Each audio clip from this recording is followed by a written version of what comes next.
Hey guys, what is going on? Inception here and welcome to another video today.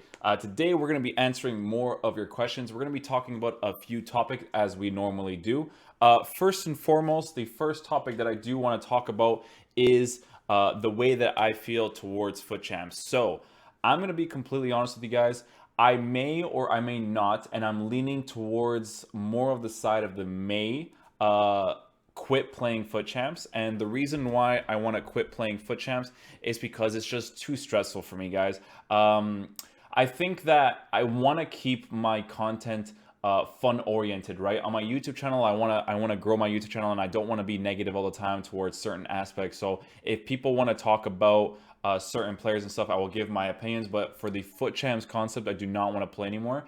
I think the tipping point for me was, as you guys know, the team that I use isn't good enough nowadays against the teams that some of these people have. And I don't, when you get to a certain record, when you have like 18-2 or 18-1 or 22-2, that's when you start coming up against people who have God squads that have a similar record to you. Because if you have that record, you're only going to match up with people who have a similar record to that, or they're going to be in a similar kind of reign as well, right? And when I match up against these guys, they just have a full blue squad, right? So that's why it's incredibly unfair to come up against these guys and try to enjoy myself, because I have to work 10 times harder when people who are good players have a good squad. If I have a very similar squad, it wouldn't bother me as much, but it's just too hard to play against these guys because you literally need icons as your back four, your midfield, and your strikers to be able to balance against the type of teams that I am coming up against. So in terms of Futchamps, I am seriously considering quitting it, and I'm probably going to, because I think what I'm going to do is, as you guys know, the format of my videos is basically doing highlights. I do highlights from my stream, whether that's gameplay from draft, Futchamps. What you guys are seeing right now is my Futchamps games. I think it's my first 17 or 18 games. This is from this current weekend. And I just didn't finish it because I just can't be asked to play against God squads for 17 matches straight.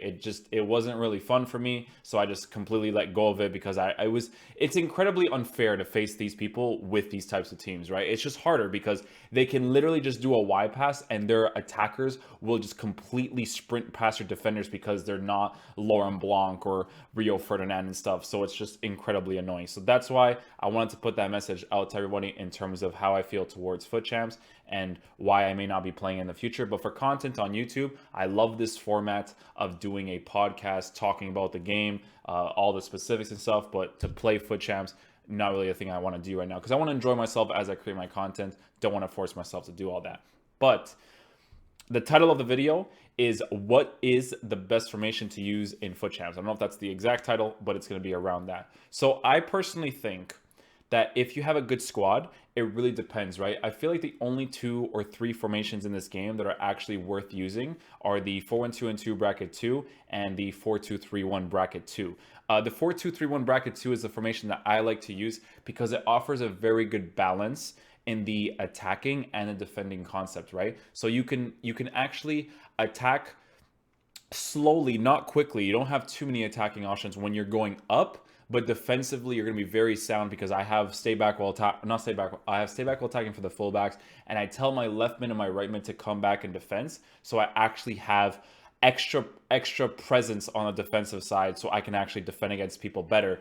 But it's very situational, right? If you notice that someone is pummeling you through the middle, you switch to a 4-1-2-2, which is again the reason why I'm stopping Futchamps, is because you just can't balance a Hullet, a Patrick Vieira, and a Gareth Bale against Tolisso. A Laurent Blanc you definitely can, but a Tolisso and a Willian and stuff, you just can't. There's no balance there, right? So it's just, for me personally, I don't enjoy having to play 10 times harder than people who have better squads than me. Obviously, I've reached the point where I could have had a good team. I just don't like playing FIFA and facing the same meta squads over and over again. Like, people all have the prime cards and stuff. It just throws me off a lot. So we are going to get into some questions that you guys usually ask and some comments in general, because I don't only answer the question. Sometimes I just read the comments that you guys usually say. So from the last video, we have 73 comments. We have most underrated FIFA YouTuber. Your videos actually make me want to play the game more, even after the delayed bullshit. Yeah, dude. again, I'm not gonna be negative towards the game anymore. I'm just gonna create my content on YouTube and go from there. But I do sincerely appreciate that you do like watching the FIFA content on my YouTube channel. If you guys hop onto my Twitch, it's not gonna be that entertaining anymore. It's gonna be basic. I'm gonna have like the face cam off and everything because I really just want to record the gameplay for the YouTube channel right now because my enjoyment for streaming has been gone recently because of how much I don't really enjoy streaming the game, right? So I want to really focus on the YouTube channel because that's where my happiness kind of comes from. So I do like talking about the game and talking to you guys about the game. So it's really fun for me. I agree. One of the most knowledgeable too. He knows this game inside and out. You can see that certain YouTubers create content because of their job, and such and seems to love what he does. And it's not a chore for him to make videos. I've been watching him on Twitch since 2015. All the best, Inception. It's not a chore for me to make videos, man. I do enjoy making the videos. I do enjoy making these podcast type videos because, like, although these clips are an hour long, it's not crazy for me to edit these types of videos. So I really don't mind doing it at all, man. It's great to do. Streaming is definitely the chore. That's what feels like the job. But nowadays I only stream just to record the gameplay for the YouTube channel, which sucks because streaming used to be really fun for me and it used to be really fun for the viewer. But with how I feel towards the game recently, I don't want to bring that negativity to my YouTube channel. So we're just gonna go from there.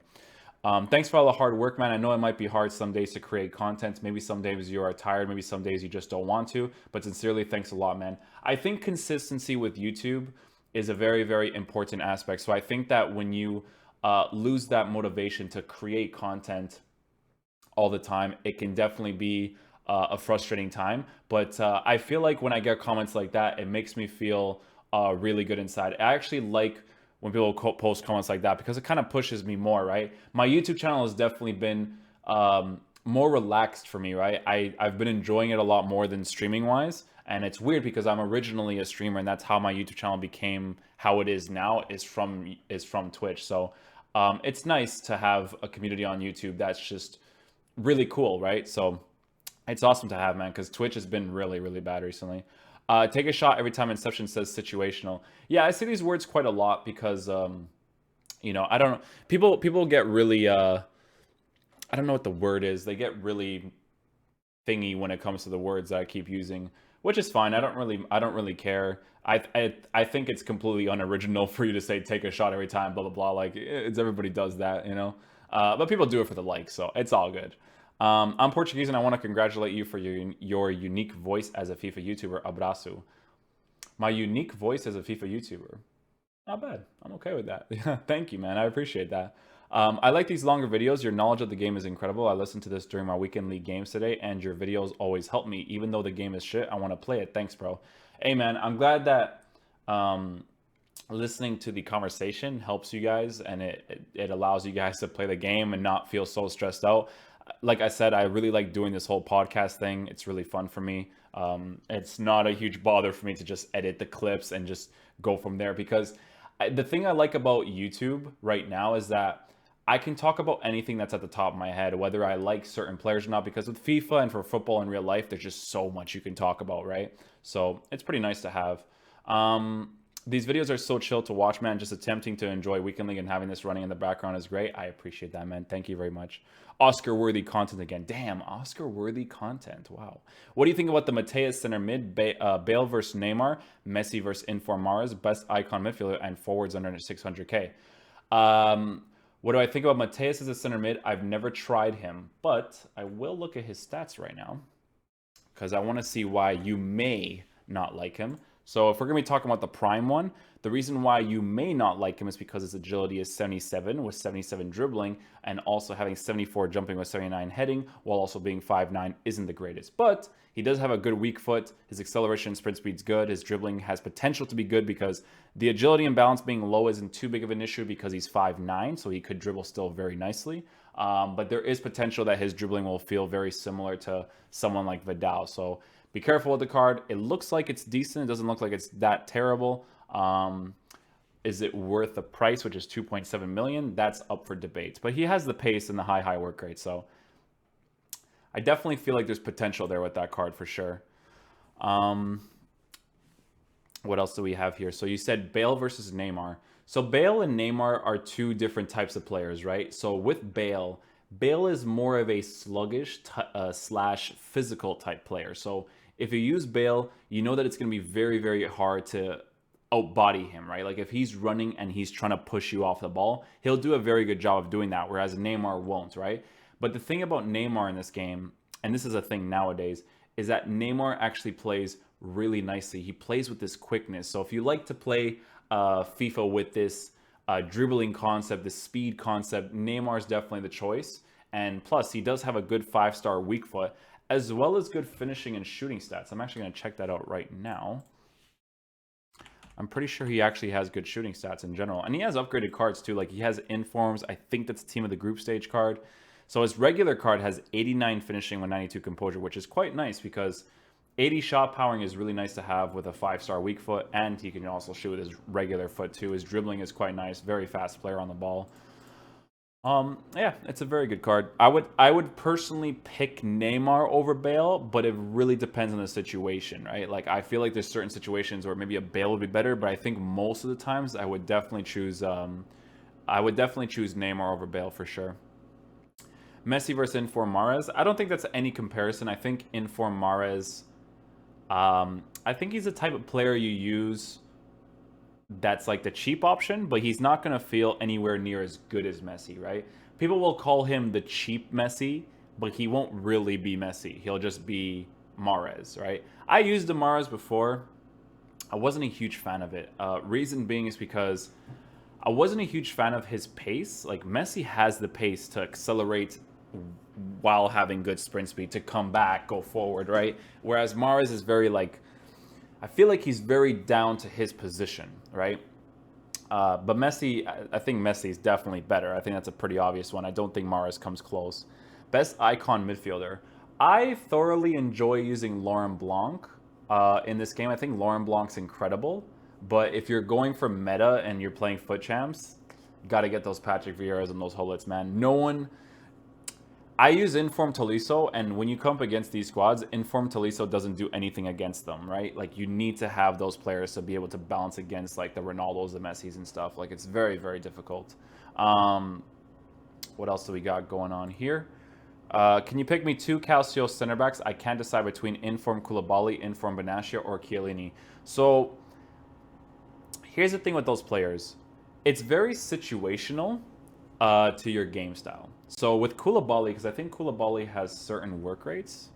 So let me check this out right now. Koulibaly, so we'll just go to his center back card. Koulibaly has high work rates. So the thing with high work rates is that's very interesting, right? Because he'll attack, or his high attacking, he'll be an aggressive defender, right? Like if you have, let's just say your pressure and your aggression is really high on your defensive tactics, he'll push up really nicely. But you'll also be more vulnerable in the back if he doesn't have a good balance with the other center back. Because the thing that some people will notice, and this doesn't happen for everybody, but it happens most of the times, is that if you have a center back that is like high work rates, and then you have a center back that's high work rates, the balance between the two is very bad.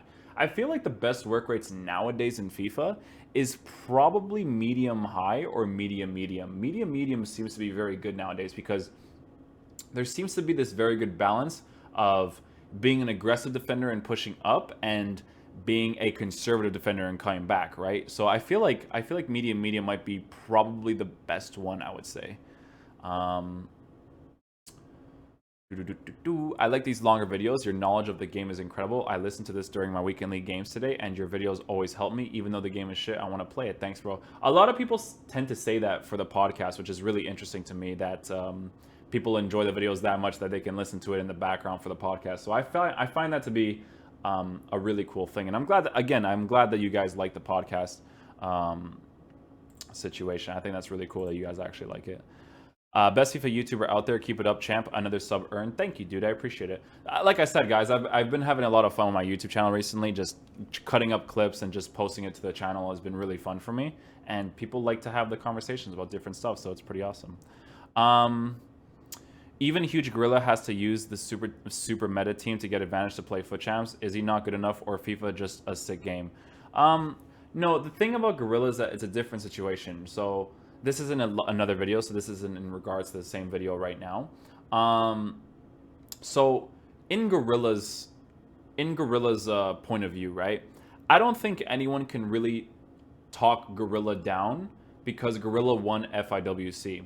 Because FIWC is a competition that people can use whatever player they want. When you go to these international competitions, you can use whatever player you want, and Gorilla won. He's a world champion, right? So I feel like just because he has a super meta, this is something that I tell people this all the time, okay?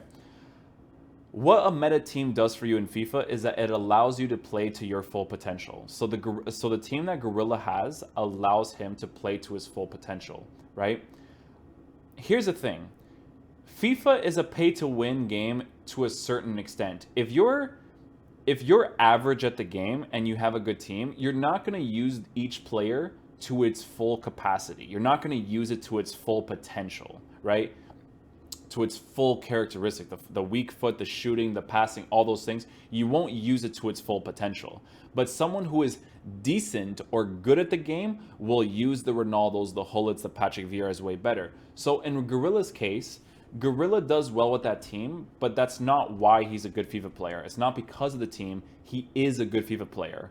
But the team definitely helps him play to his full potential. But he does also another but he doesn't really need to prove it to anybody because he won FIWC. So if I was him, he probably doesn't even worry about it at all because like I said, he's gotten good results by having a very good team as well as everybody else in that international competition. So I think people can't really talk poorly too much about him. Chemistry is a broken system. No one would switch formations in game if they didn't gain an advantage by doing so. If chemistry didn't exist, people would start in the right formation with the players in the positions they want. So this is an interesting topic with formation changes. You should still be able to use formation changes, and I'm gonna tell you guys why. And I think I mentioned this in the last podcast too. If your opponent is using a 4-3-3, right? Let's just say for instance, and his 4-3-3 is absolutely destroying you on the sides, you need to be able to switch formations. If you're only stuck on the 4-1-2-2, the guy isn't beating you because he's better than you. He's beating you because his formation is countering the formation you're using way better, right? It's like when I use a 4-2-3-1. If I use a 4-2-3-1 and I notice that someone is pummeling the middle, the left mid and the right mid is a waste of a position because his team is completely revolved around the middle, right? So what I can do is I either counter him by, while I'm attacking, I tell my left mid and my right mid to get in behind, or I tell my fullbacks to stay balanced on the attacking aspect, and again, the left mid and the right mid to get in behind. So I can counter the fact that he's using players in the middle. So if my players are getting in behind on the runs on the sides, he has to push those center mids out, which creates more space in the middle to pass back to the CDMs or the cams and then go from there, right? What else is here? What is this?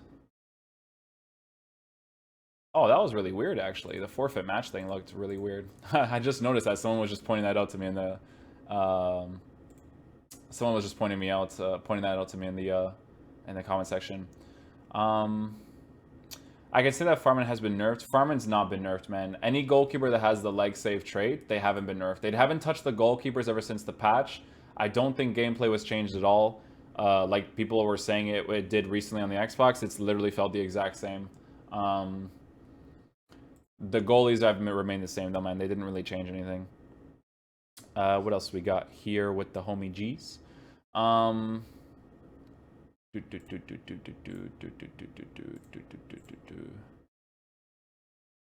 If there was any way to export the audio into podcast, that would be awesome to listen to while on the move.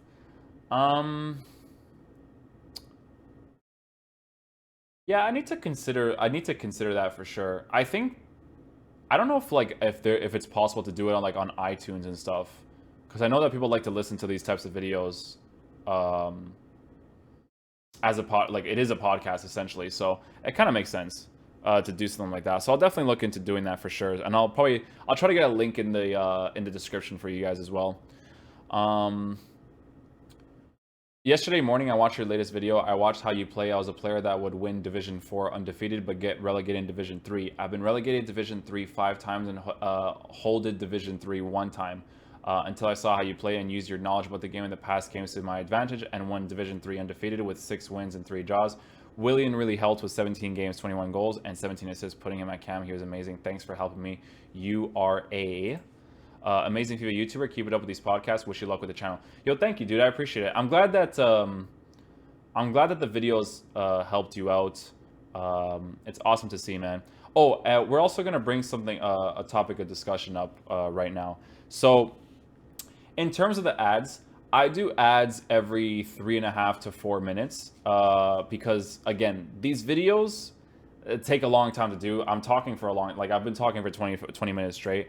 And I put myself through a lot of stress to even get the gameplay. So I put the ads up, and this is me being honest, I could have completely ignored this. I put the ads up. If you don't want to see the ads, you can use ad block. I'm telling you this right now. It's something that you can use.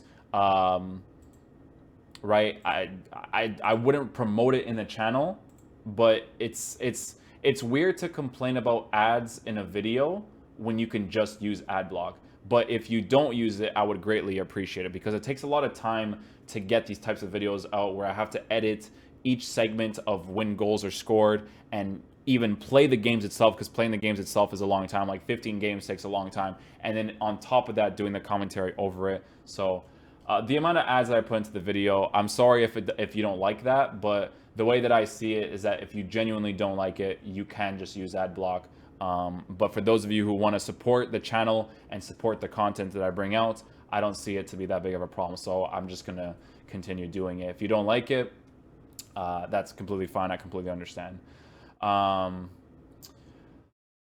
Inception, I really enjoy your content, but I feel like 1 hour is way too long for these types of videos. Maybe split it into 2 30-minute videos. I don't understand that, by the way.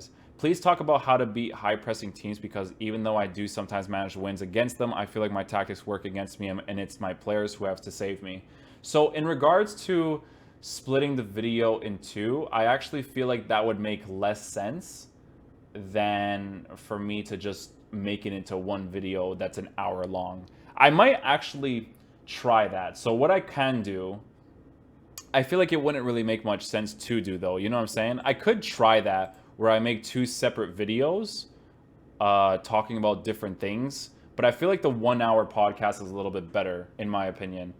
Because dude, if you think that it should be split into 2 different videos, you can literally just watch it up until a 30-minute mark and then stop. Because I talk about different topics all the time when I do these types of podcasts, right? Where you can stop whenever you want, because essentially if you think about it, right, you don't have to watch the full 1 hour of the video. You can watch it up until the point where I finish talking about something and you're like, okay, that's enough for me today. And then later on, if you want to continue watching it, you can do it because I'll be talking about something else anyways, right? So I feel like telling me to make 2 separate videos into 30 minutes is kind of the same thing as me just making it into one video, because you could just stop whenever, right?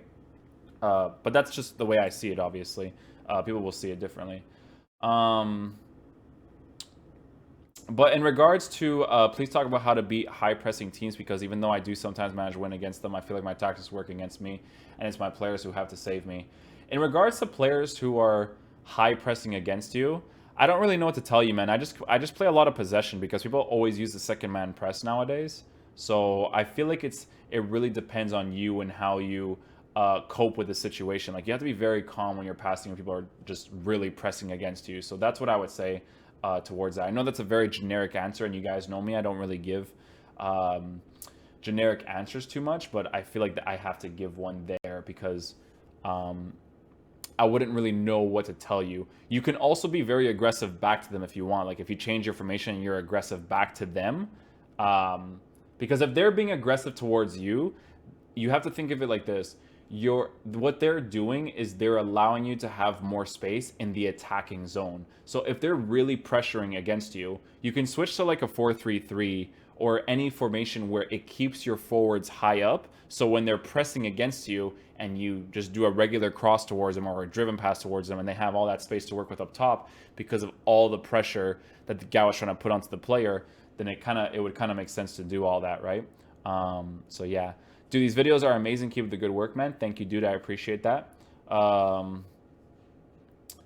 Again, people complaining about the time span of the video. I've done it's weird though because I've already done this for I think 2 videos already. But this is what me as a content creator, I like to do this, and there's people that enjoy this for the most part. So that's why I continue to do it. Right? Again, you can just stop watching whenever you feel like it's too much for you. Right? It's not like the 1 hour is like a mandatory watch. Like you could just stop watching whenever. But if it really gets under people's skin in terms of the amount of time that the videos are, then I'll definitely just consider making shorter videos. But as of right now, I mean, people are enjoying it for the most part. So if people are enjoying it for the most part, I feel like the ones who are the most vocal are the ones that don't like it, but the people who like it and don't say anything are the ones that are just liking the video and just moving from there, right? So I think I think it levels out with the people not saying anything because they just like the video towards the people who are more negative towards not being okay with the span time of an, because like, dude, if you think about it, it's like I'm giving you a video, like I'm giving you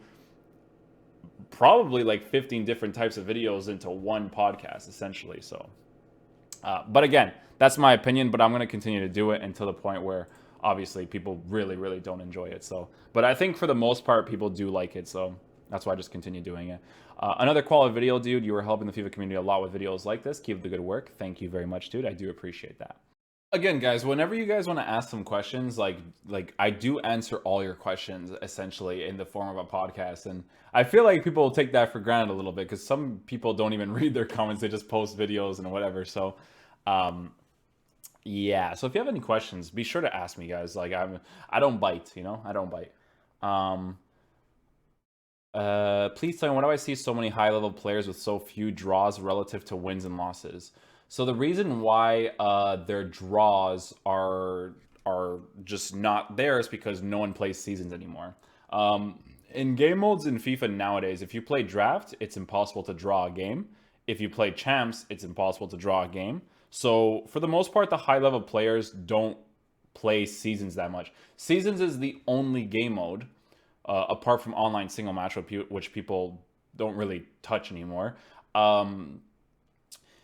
Everyone's just playing the competitive and the draft, so it's impossible to get draws in those games. That's why it's either you lose or you win, right? They only play Futchamps, daily knockout tournament, and draft, and there's no draws in these game modes, only on divisions and friendlies. Exactly. Back in the day, you'd probably see more draws because in terms of content, seasons was like the only thing that we had. And then when they introduced draft, that's when it was like, oh, now I'm going to get less draws because now I have another game mode where it's just about the wins and the losses, right? What else do we got here? Could you do a 4 million coin squad builder? By the way, love your videos. They have really helped me out. So in regards to a 4 million coin squad builder, right now on my Xbox account, I think I only have 3.8 million coins. And I feel like people would be interested in squad reviews for sure. But the reason why I don't do squad reviews is because in Division 1, I'm only finding the exact same people all the time, right? And I don't really want to play the Futchamps qualification to try out all the different types of players. I think if I were to do YouTube content, it would have been nice if they brought back the Gold Cup, because the Gold Cup, the reason why I like playing the Gold Cup back in the day is because in Division 1, you always found the same people, and it feels the exact same way nowadays. Like I played it the other day and we won it, and I just felt bored because I'm facing the exact same people all the time, because people aren't playing divisions because the rewards aren't good enough. So it makes sense that it's always the same guys always playing it, but it just makes it really boring. But with the Gold Cup I think last year or 2 years ago, I think it was 2 years ago, because Futchamps completely removed Gold Cups. With the Gold Cup, like, even if you face players that were worse, at least it was someone that was different, right? So I think for creating YouTube content, it was easier to try out different teams and having fun with different squads, and not worry about the rewards that you got. When the Gold Cup was a thing, I didn't create that much content back in the day, but if I had a lot of money, as I do now on my Xbox account, I definitely would play the Gold Cup more so I can collect more footage and tell you guys exactly how I feel about the squads and formations and stuff. But I don't want to make a team and then have to play Division 1, because I don't have fun playing Division 1. Because again, you either find the same people or the same guys that are using these crazy meta icon teams, and it's just not fun for me. So that's why I just don't bother. I like, the thing with me, chat, is that like I like a fair playing ground, right? If I play draft, most of the times that I play draft, the team that I have is not significantly worse than the team that the other person has. Sometimes there's some drafts here and there that I get that are absolutely awful. It does happen, and it happens to everybody, right? But when I play draft, again, when I make a team, it's not significantly worse than the other person. So I don't feel like I'm at a huge disadvantage. Obviously, the formation changes and stuff. Like if I'm using a 4-3-3 and the guy's using a 4-1-2-2, he might be able to exploit me better in the attack in the middle, and I will maybe be able to exploit him a little bit more on the sides. Because the thing about the 4-1-2-2 is that the 4-1-2-2 is more of an overpowered formation than the 4-3-3 is. So sometimes that situation plays into effect. But it doesn't bother me as much because if you lose in draft, at least you still get packs, even though they're garbage at the end of it. So it's a little bit more exciting, right? In Division One, you just win 15K, and it's like, well, cool, you know? Like in draft, even if you don't win it, you don't get anything good in 10 drafts, but then that one draft you get something good. It's just exciting to open a pack, and it's like, hey, it's Vidal, or hey, it's an Inform. Like it's just more exciting. So in regards to making squad reviews, when I made one squad review the other day, not the other day, it was like a couple weeks back actually, people did really like it. But again, it's very difficult for me to do squad reviews nowadays unless I'm playing the daily knockout tournament. What I could actually do to create content for squads is what I can actually do is I can go into the daily knockout tournament. Oh, but then they have attempts, so that's a problem as well because they actually have 8. I think they have 8 attempts. No, 8 attempts is good enough. Because what I could do is that when it hits the final, I would just score in my own net and then give the guy the win, right? But I don't even know if that's against the TOS, so I don't even know if I'd be able to do that anyway. So, but yeah, that's in regards to squad reviews. It's more because of the content that I don't have fun playing Division 1, and there's no Gold Cup for me to try out different teams and different formations and just have fun with the game, right? So. Game is super serious nowadays, which kind of sucks, but I wish the Gold Cup thing was back because people used to think when I stopped playing Division 1, it was because I sucked at it. But then like when I showed them the record and like how well I did in it, they were like, "Oh wait, never mind." Right? Because again, it's not about the results, it's just the fun aspect, right? Like if you do well in Division 1, 15K is not really worth playing 8 games for where you have to use the same meta squad and whatever. Whereas if you play a Gold Cup, dude, you can use silver players, League of Noge. If you lose, who gives a shit? It's only 2K anyway, so you can just have fun and try out different teams without having a single worry at the back of your head, right? Like, oh, wow, I didn't win the final. I lost 2K. Like, it's not that big of a deal, right? So I think them removing the Gold Cup was a little bit annoying because I think for content creators, it was nice to be able to create a squad and then just play like multiple games of the Gold Cup and then create content on that. I think that was like the easiest thing to do back in the day. So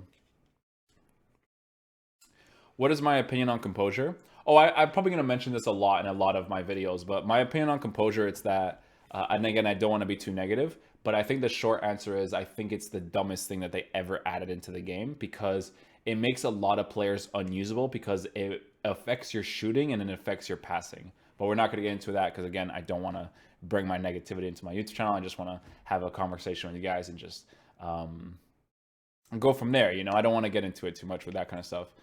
Best center back to partner, Prime Ferdinand. Prime Ferdinand. Let me see what his work rates are, because I don't know if it's actually medium.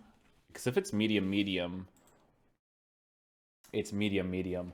Medium work rates are really nice to have.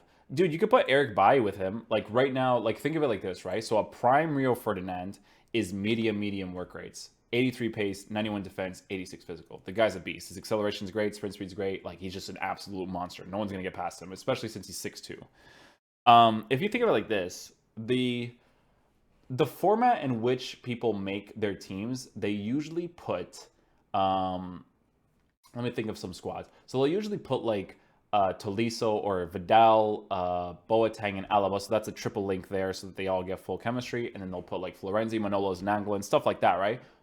If you put Rio Ferdinand in your team, it's a card that gets chemistry links with everybody. So if you were to replace Boateng, who has medium work rates, you can put Ferdinand in and you're significantly improving that general area. You know what I mean? So he would definitely be a really good card to get if you're replacing someone who's already medium, so you have a good balance with that, right? So he would definitely be a beast. I think Eric Bailly would be a good link to do with him.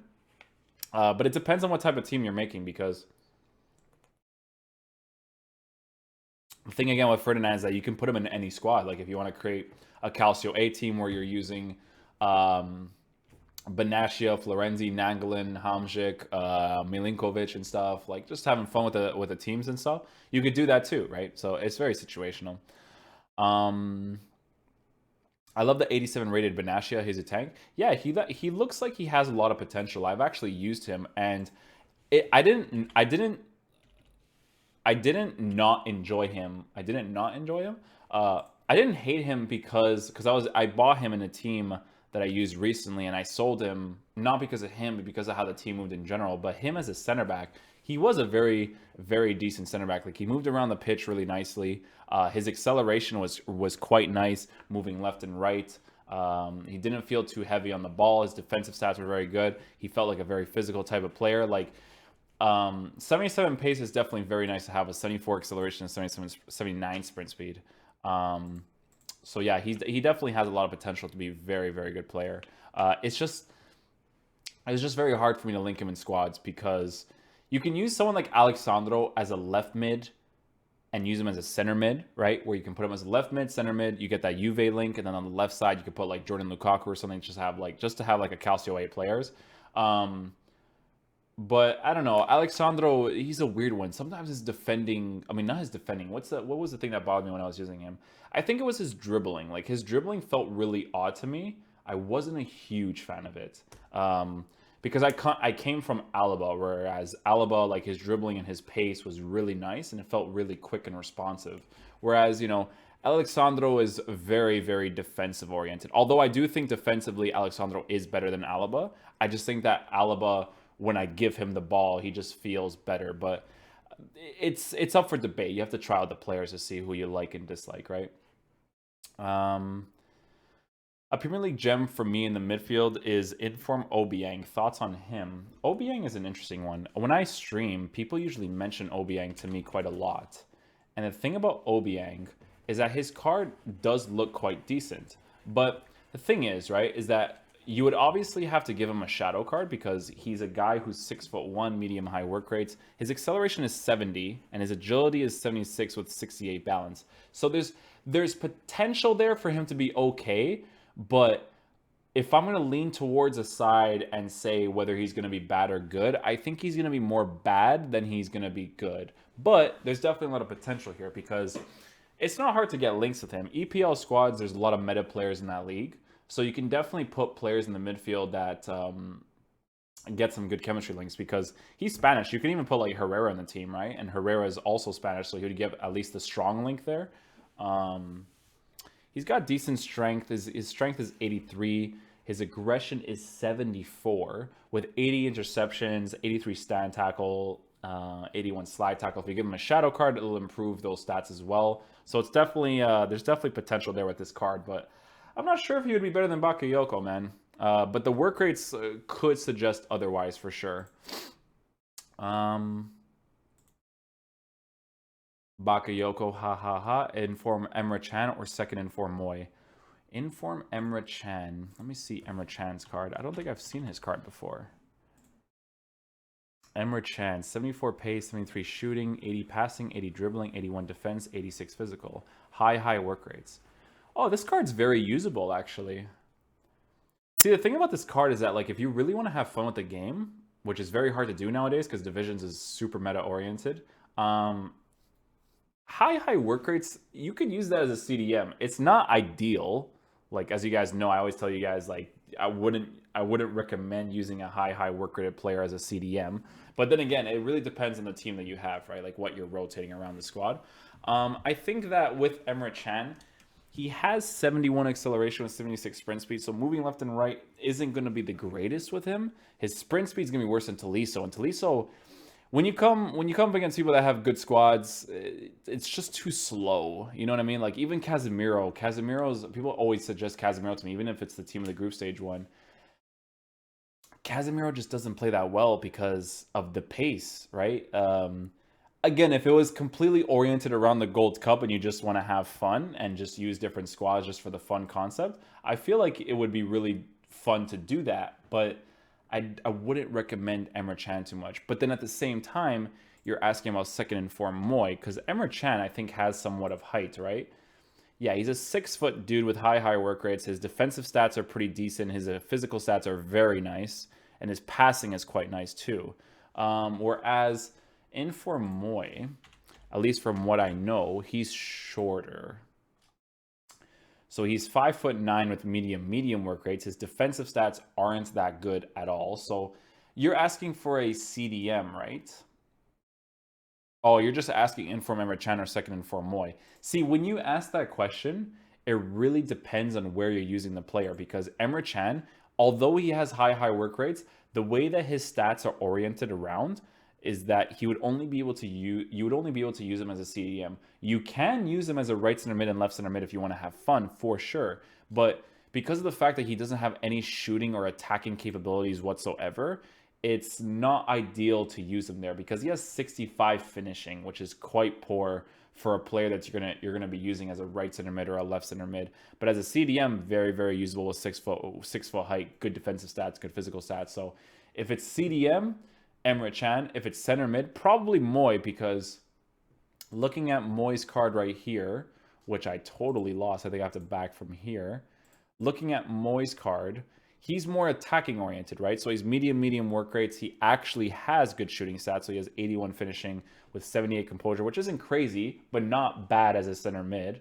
84 shot power and 85 long shots. So his long shots will be very good. His short passing is 88, long passing 88, which is quite decent.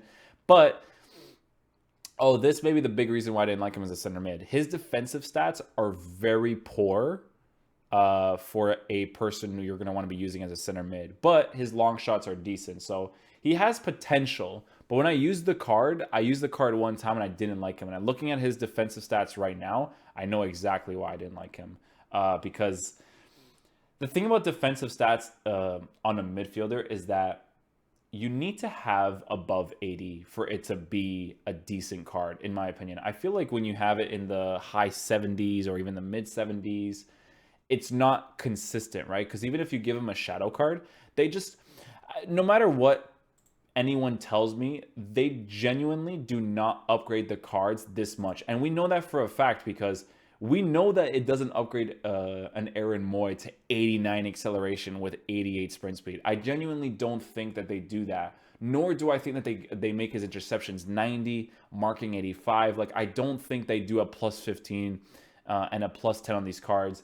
I feel like what EA did is that it was more like a lazy response or like, yeah, you guys can follow it just from that. But it isn't actually like this, right? Because if you think about it, if it was genuinely like this, then why haven't EA added it into their actual game, right? The in-game stats are not improved in-game when you actually give them a chemistry style. It doesn't show you the improvements of what it does, right? It's a very generic, hey, we improve his pace and we improve his shooting. We're not going to tell you the specifics like it shows on the websites that we claim can be real, but not because you have to think about it, right? Their official websites, right? Even if they were to claim that it's a plus 15 and a plus 10, we know deep down that it doesn't feel this way because if it genuinely felt this way, you would never buy Team of the Season cards. So I think it's a lie that it's genuinely upgraded by 15 and 10. It's more, I do think that there's upgrades. There's definitely upgrades because there was a point where I was using like a Willian, right? And a Willian had basic, like he had basic stats on his card. But when I gave him, I think it was Hunter because his shooting was god awful without the Hunter card. But when I put the Hunter back on him, it was better, right? And his pace was definitely more noticeable in terms of it being faster. But it wasn't like plus 15, plus 10 noticeable. It was more like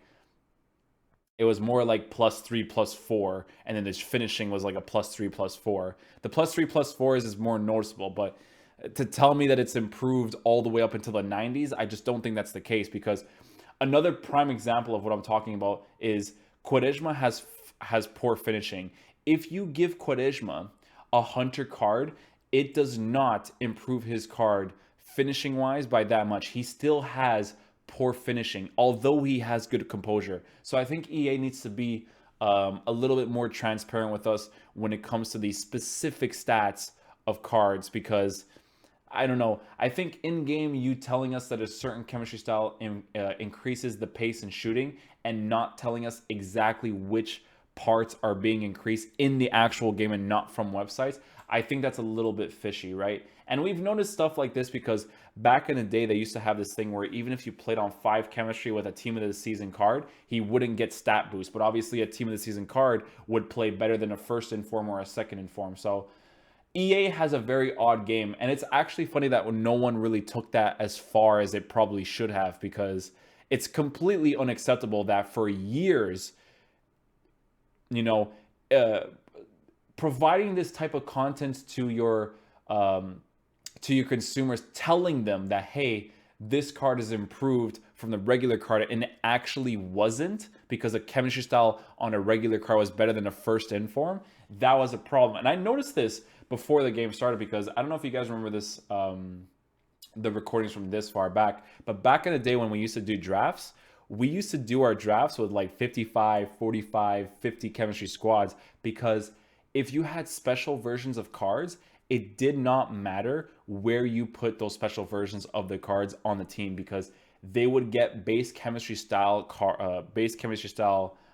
points wherever position you put them. So it was definitely an interesting situation. And I was called stupid a lot back in the day, because they were like, why do you make teams like this? And I'm just like, because it helps me win, and I noticed no difference of the chemistry. So it's definitely an interesting situation.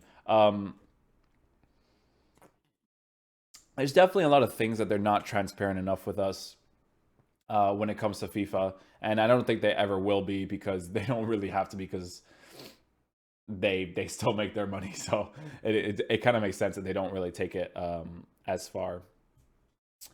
What else we got here?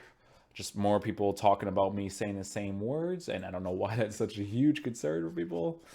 All right, so we'll go to the next video and see what's up with this. Oh, so this is from the video of, is it worth buying special cards? So as you guys know, my opinion is that if you buy most of the first inform versions of cards, it's not necessarily worth upgrading to them, because of the simple fact that EA doesn't really give them huge in-game stat boosts, right? So it's kind of irrelevant to buy a first inform. Like Ronaldo's the prime example. The only reason why you buy a better version of Ronaldo is because they improve his passing stats and his balance stats. But other than that, he will feel the exact same way as his regular card. If you buy someone like Willian, who is a regular card, and you buy his inform or his man of the match is significantly better to his regular card. So very, very situational in terms of all that. But it's a very like divided topic. I personally don't think it's worth buying the first informs. Some people do think it is, but like I said, it's really, really not that great for me. Love these podcast style videos that I can listen to in the background when playing FIFA. I'm glad you like them, dude. Did you win, draw, lose that game at 14-15? Looks like you were playing a pro. 14-15.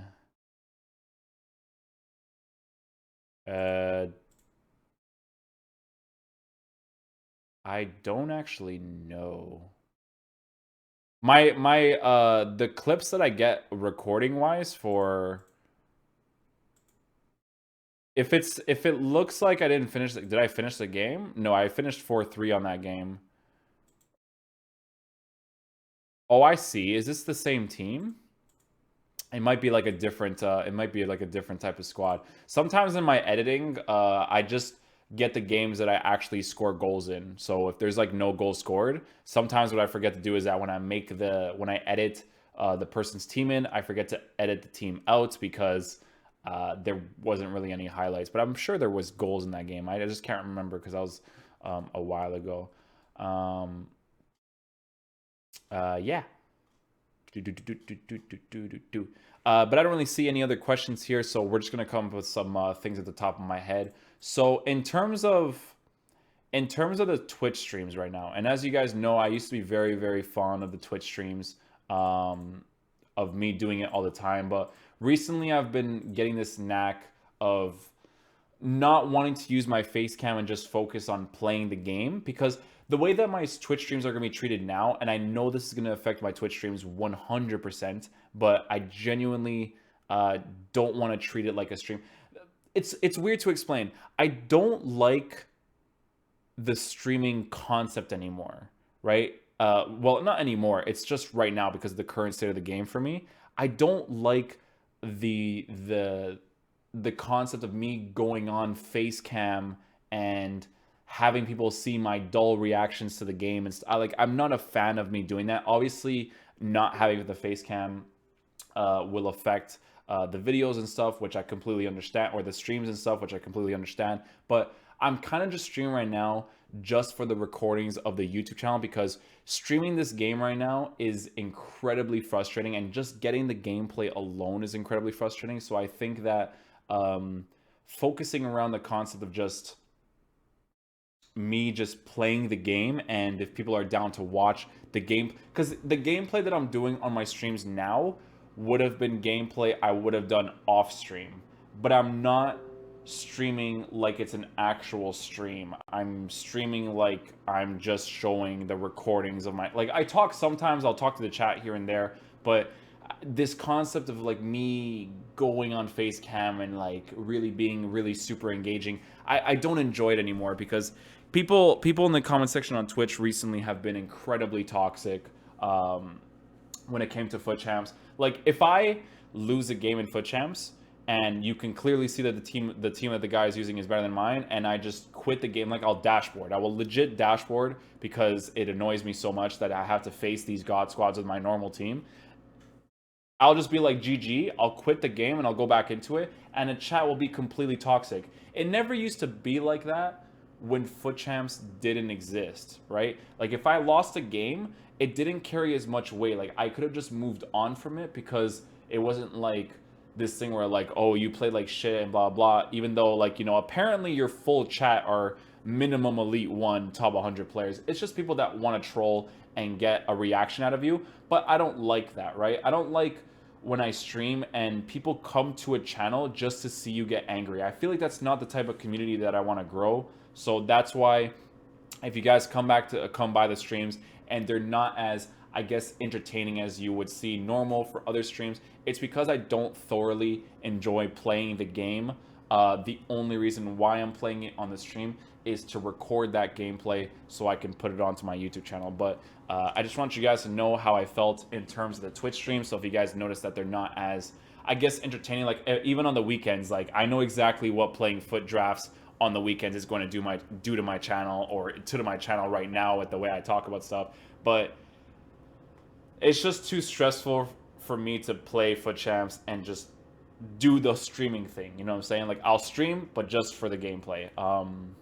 So yeah, I just want people to know that, because I've just, you know, I used to really enjoy reading the chat back in the day, because we used to just have like football discussions. Like, I can't lose a game nowadays without my chat being I won't even say anything. It's not even like a streamer thing. I'll just say GG, I'll move on from it, but the chat won't. And it's really annoying, because I try to grow a community that is just positive to everyone, no matter what type of team you have, results you have. Like, when I talk about hating someone's team, it's not because I hate the person for having the team. I just think that a competitive game mode that has this concept of like you not being able to use whatever you want against someone else, I think it's stupid, for me personally, right?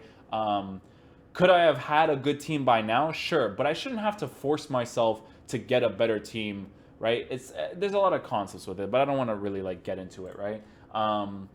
But in regards to the negativity from the streams and stuff, if you guys have watched a stream and you guys have seen me get really angry, I do thoroughly apologize for that. But again, the streams will be very heavily rotated around just getting the gameplay for the streams. It's gonna be a lot of drafts, because drafts are very good for YouTube videos, because you get to see the squad builder aspect of it, right? So I get to build the squad for people and at just regular speed, and then I get the gameplay, I get the pack opening, and I can do that like 5 different times in one video, right? So I feel like that's a little bit better for my YouTube content, and I can just talk about different types of stuff, make titles that are engaging to a viewer, that they're interested in knowing about, and all that kind of stuff. So yeah, in regards to my video where I made the wish list for FIFA 19, it was actually really interesting, because I've seen a lot of comments from that video, and for the most part, I think people agree with pretty much everything that I say, because the video actually went really down with. I think the thing that people don't agree with me on is the scripting, momentum, and handicap. And this is gonna be me, guys. I'm not gonna force this negative aspect on people, but I feel like if people genuinely keep telling EA, because I want people to use their heads for a second, right? If you keep telling EA that handicap scripting and momentum exists, but EA, like, I'm not saying whether it is or it doesn't exist right now, right? I said my opinion in that video, but I'm not gonna talk about it now. If you keep telling them that that's a thing, and EA themselves know that it isn't a thing, you're not helping towards fixing the game. Because the real problem with the game is the gameplay's inconsistencies, right? Where it can feel bad most of the times during the daytime and good sometimes during the night times. That is the main problem with this game. But if you keep telling them it's handicap, momentum, and scripting, they're just going to shrug it off their shoulder and they're never going to fix the main issue with the game. So in regards to that video, when I made it, obviously it wasn't a very popular video amongst people because people are very, very, very down to the point of, hey, scripting, momentum, and handicap is a thing. But I just don't think it's a thing. I just think that your gameplay is poor. Your gameplay will be bad in the beginning of the game. You will notice it during the game. It's not something that just like happens afterwards. Like if your game felt bad in the beginning, it's usually gonna feel bad later on, right? So yeah. So how do you explain me diving the right way 3 times in a shootout against the computer, but my keeper stuttering or putting his hand over it every time? Here's the thing with the saves in this game with penalties. The penalties are 100% broken. We know that the penalties are broken, but there are specific ways of saving those penalties. There is a specific way of taking a penalty where there's a sweet spot slightly to the left. I think left is for you guys here, yeah, and slightly to the right. Obviously my way. You guys get what I'm saying. Slightly to the left or slightly to the right. There's a spot just slightly like when you push it to the right or push it to the right, push it to the left for you guys. There's that sweet spot where your goalie will dive. If the guy uses his right stick to guess that general area, he will dive with his arm around the ball. He won't save the ball. It'll go right under his arm area, right? So the way you save that is by just moving your goalkeeper with your left stick slightly to the left or slightly to the left or slightly to the right, right? This is gonna like confuse me in real life because like it hurts my brain just doing that. And in terms of you actually diving for it, if you dive for a penalty and because of the weird animations in the game and the guy actually hits it bottom left corner, but you don't actually move your goalkeeper slightly to the left and then dive, then him doing the dive animation where it just passes his arms is technically your fault because the guy took a good penalty, but you have to move your keeper slightly to the sides and then dive to actually get the ball. So yeah. Dude, do you play FIFA or some other game? I do play other games right now. I enjoy playing Fortnite. Fortnite's a really fun game to play with my friends. I enjoy playing Monster Hunter. Monster Hunter is a very specific type of genre game. It's a grind game, right? So it's the type of game where if you like to grind for gears and fight monsters to get their skins and their or to carve their skins or to get all the stuff that comes from that monster to get better gear to destroy other monsters. If you're into those types of games, it's a very, very fun game to play. Fortnite is free and it's an amazing game that honestly is, I would put $100 into the game if I played more of it, but I just don't. So there's that too. I need to get that Twitch Prime skin actually because that thing looks really cool. I actually think that's the best looking skin in the game because it's really cool how it's kind of like army based. And it's like this really like dark stealth type of camouflage. So I think that's really, really cool. What else do we have here? My 90 plus rated players have been falling over each other since FIFA 11. It does exist. That's for people. It's falling over each other is, again, it's not scripting, handicap, momentum. It's just poor gameplay, guys. You make Elite 1. I bet with a super squad, you will struggle more. People just, I don't think I'm going to read more into the comments of this video because it's going to be really, really bad. It's too many people. There's too many people in this community that think it's a thing. It's really, really bad. That's why EA don't fix the issue because That's not the issue, guys. The issue is the inconsistency with the gameplay, man. It's not a handicap momentum scripting thing. It's just the gameplay is inconsistent, man. People need to get that into their heads because they'll never fix the main issue with the game if they keep calling it scripting, momentum, and handicap. But we're gonna move on from that. I'm not gonna look into the comments with that. You guys can do that yourself. I know some of you guys watching the video are gonna be like, "No, Inception, scripting, handicap." Like, you know, I'm not gonna get into that. In terms of instructions and formation guides for different types of formations, people have asked because in drafts, right, you use different formations sometimes. So sometimes you're forced to use like a 5-2-1-2, and people usually ask like, "Yo, what instructions and tactics do you use for that formation?" Because people always wonder what instructions and tactics I use, but I feel like instructions and tactics is very subjective to the person that's playing, because I feel like you want your players to move a certain way rather than what another person wants to do. Like if you want your players to be more aggressive, like here's the thing that like it kind of irks me a little bit. When people copy someone's instructions and tactics and they realize that their players are being really aggressive and they're like, "Oh my god, I hate that my players are out of position," but they don't actually look at their instructions and tactics to realize, "Oh, this is why he's normally out of position." So it's just a very interesting situation to me in general that people don't pay attention to that when they're copying someone else's tactics, right? Because that does play into account with your defensive line pushing up, pushing back, and just having this balance on the attack and defense in general, right? So you have to be very careful when you copy people's tactics, because some of the things that pro players use is not stuff that you want to use. You want your players to move in a specific way, so it's best to use your own instructions and tactics. Best thing that I always tell people to do is to go into head-to-head seasons and to just use Liverpool, Man City, Barcelona, and see what type of style fits you the most, and then copy their instructions and tactics as you see fit. Bring that into Ultimate Team, and then if you like the tactics and instructions, you keep it. If you want to adjust it a little bit because you want the passing to be shorter, you would adjust the passing to be shorter, and so on and so forth, right? So you have to be very careful with all that. But in regards to different formation instructions and tactics videos, I don't know. It's maybe depending on the vibe of the video, like the general vibe of the video, I will definitely consider looking into doing all those types of videos as well, because I feel like that's something that people are really interested in seeing for sure. But I was kind of thinking about doing player reviews, but then that kind of spans into the situation of like having to play Division 1, and Division 1 is in a very particular state right now. So it's just a very interesting thing to me. So yeah. Would you use Messi or Neymar in a team? They're very different players. Well, I wouldn't say they're like too different. Messi, it's like the ball is like glued to his foot. Like the way he dribbles in the game, the ball is literally glued to his foot. And Messi has a very like overpowered mechanic about him.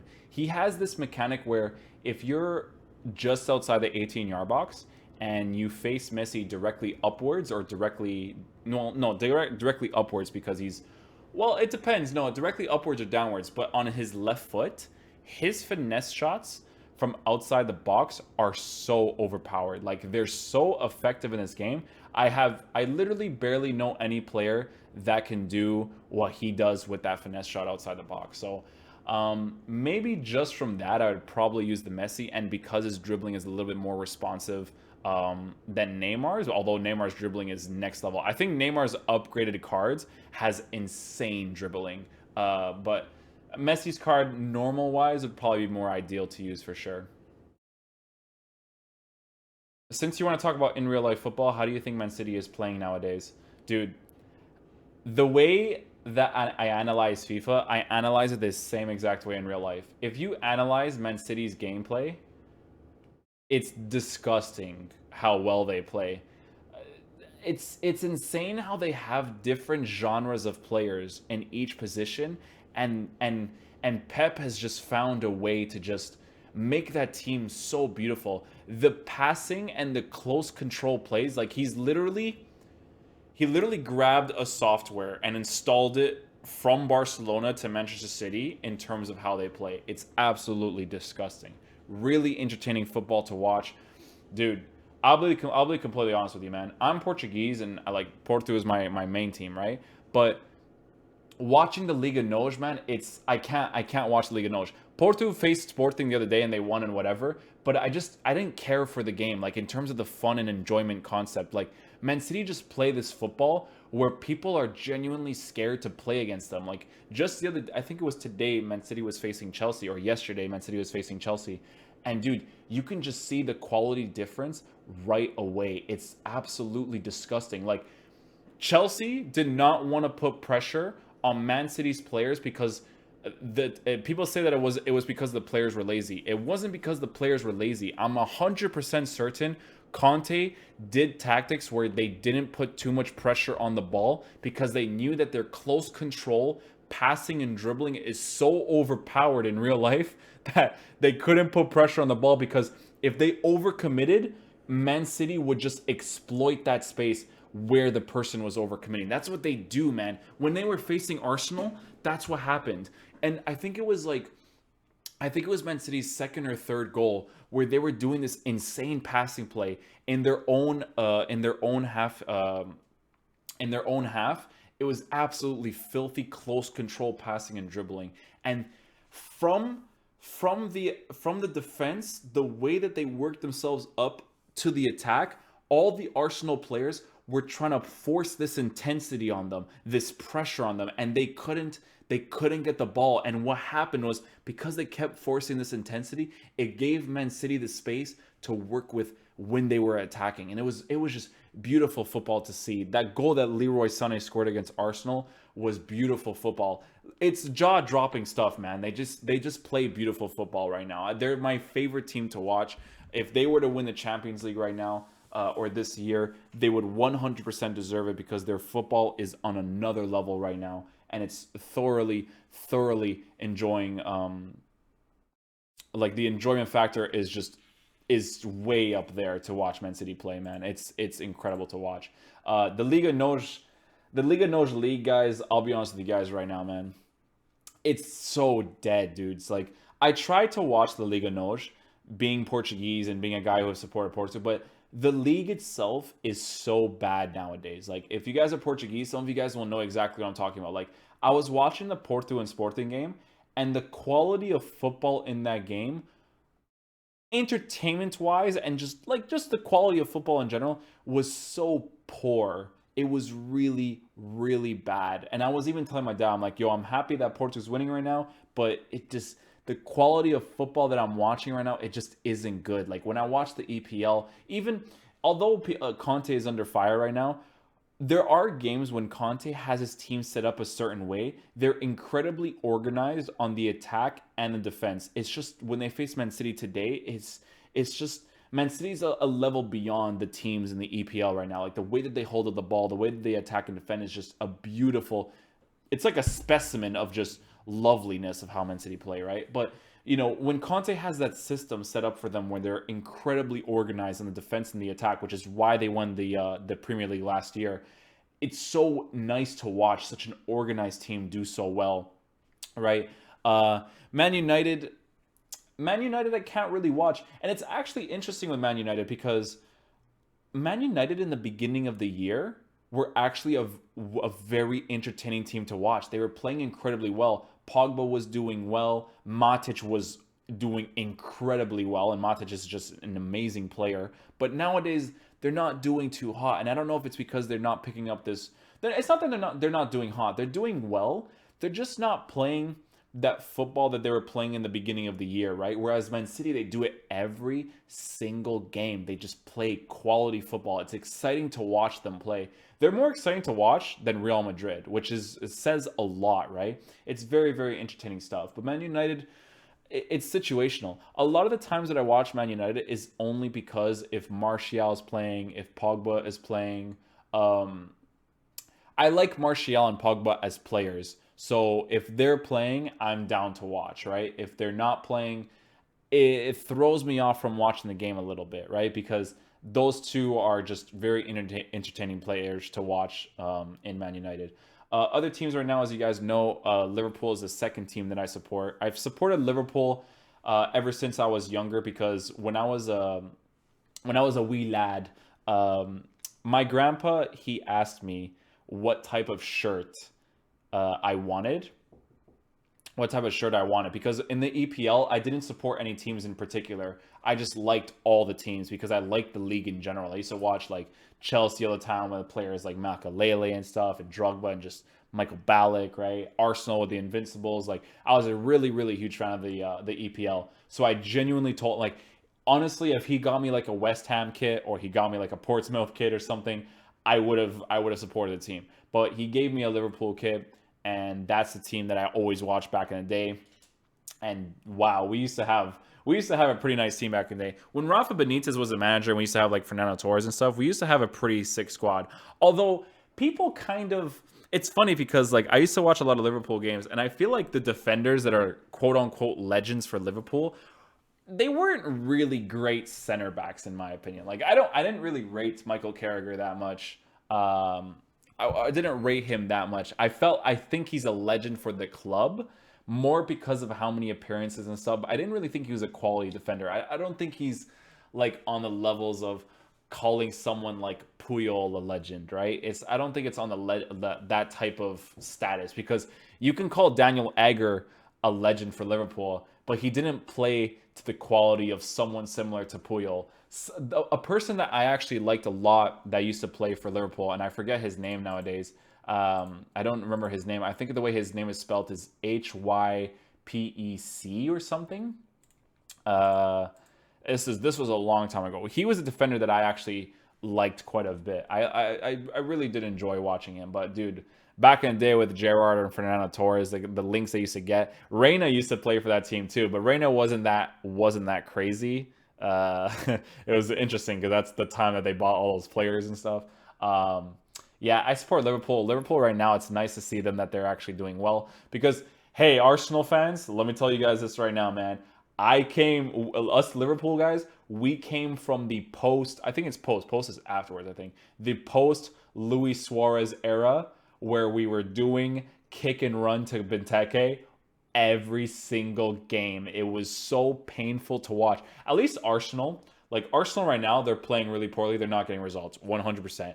But at least they pass the ball amongst each other in a certain way where it's like, hey, we're actually stringing some passes together. Liverpool used to literally play kick and run when Brendan Rodgers was in charge.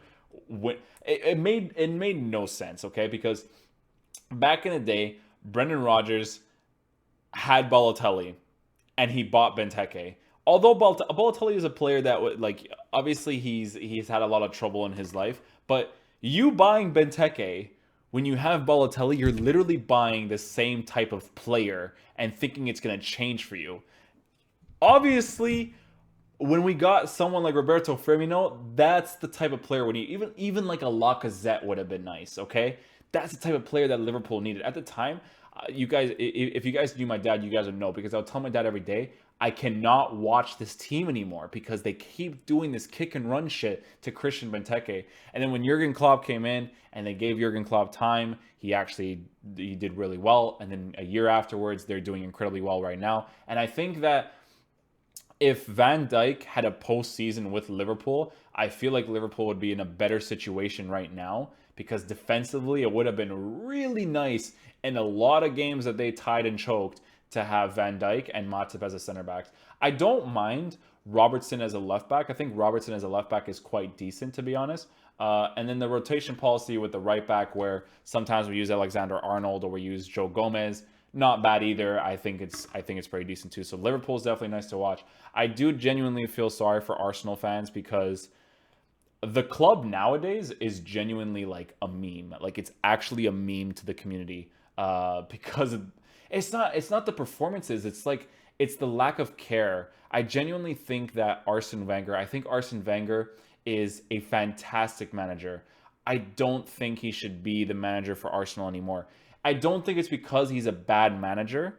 I just think it's not working out anymore. Because for a manager to get top four consistently for all the years that he got top four, it's an amazing thing to do because some years he didn't have crazy good players, but he still managed to do it, which is great. And he still won cups here and there, which is also great.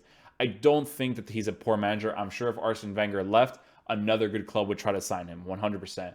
I just don't think that it's working out for Arsenal right now, right? Because Mourinho got fired twice from Chelsea because one year he would win the league, the next year his team would play poorly and they would fire him because it just wasn't working out anymore, right? Sometimes that happens in football, right? Where if it stops working out, something needs to change within the club itself, whether it's the members of the board or the manager himself. Things need to change because here's the thing with Arsenal, right? And I think Arsenal fans might agree with this too. Arsenal spent their money on players that they shouldn't spend their money on, right? They spent money on Lacazette and Aubameyang. You only needed one striker. I think the main priority that you needed to get in your team was defenders and midfielders, right? I think the most important one that Arsenal should have invested their money in was a CDM. I'm really, really surprised that in this day and age, Arsenal still do not have a proper CDM. Even if they were to get someone like William Carvalho, William Carvalho would have been a very, very good player for Arsenal to get because that it would have, if they played in a specific system, because Arsenal have good players. They do. The players are not bad. Aubameyang is not a bad player. Mkhitaryan is not a bad player. Ozil. If you get Ozil to play in a system that allows him to play to his full potential like he does in Germany, because in Germany, we all know that he plays amazing there. He always plays amazing in Germany. If they can get that system down for Arsenal where they can use all their players to their full potential. Even Ramsey plays amazing for Wales, but for Arsenal sometimes it clicks, sometimes it doesn't, although he has scored very, very important goals for them to win cups and stuff. You can really use every player to his full potential. Even Koscielny is a really good player. Mustafi, he's a weird one. I think Kolasinac could be good too, but I think they need a different coach, man. I think things need to change in that club for them to be better. But we did get pretty far into the stream. I did try out that football type podcast near the end there with the last 20 minutes to see if people enjoy me talking about football on these types of videos. So if you guys do enjoy it, be sure to let me know in the comment section down below. If you guys have any questions that you want me to answer in the next video, again, be sure to let me know in the comment section down below. Thank you guys so much for watching the video today. I hope you guys did enjoy it, and I'll see you guys for the next video. Peace!